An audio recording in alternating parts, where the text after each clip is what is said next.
Hello ছোট বন্ধুরা, every ম্যাচে ক্যাম্পারের হাতে মার খেতে খেতে মাইনাস খেতে খেতে কি খুবই বিরক্ত। র্যাঙ্ক কোনোভাবেই আপ করতে পারতেছো না। চলো তোমাদেরকে এই ভিডিওতে আমি কিছু টিপস এন্ড ট্রিক্স দিব যে কিভাবে তোমরাও অনেক ইজিলি র্যাঙ্ক আপ করতে পারবা আর অনেকগুলা কিল করতে পারবা। তো এরকম ক্রিসমাস হচ্ছে যে স্কোয়াড হাউস, এগুলো তো হচ্ছে তোমরা অলরেডি দেখছো ম্যাপের অনেক জায়গায় আছে। তো এরকম একটা স্কোয়াড হাউসে চলে আসবে। আর আইস স্কেচ যেটা হচ্ছে আইস শুজ, এটা সবার কাছে থাকে উইন্টার ইভেন্টের জন্য। এটা হচ্ছে এমনি ব্যাগের মধ্যে থাকে সবার। তো তোমরা হচ্ছে এরকম করে এটার উপরে উঠে যাবা অ্যান্ড উঠে দেখো আমি হচ্ছে কি করতেছি গাইস।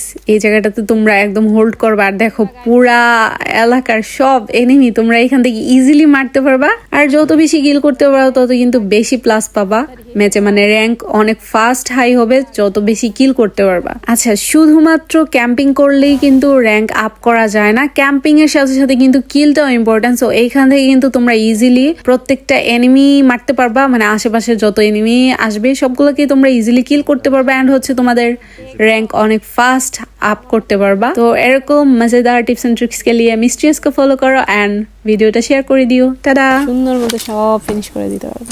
হাহা, मैं हूँ कैंपर मिस्ट्रियास गाइस।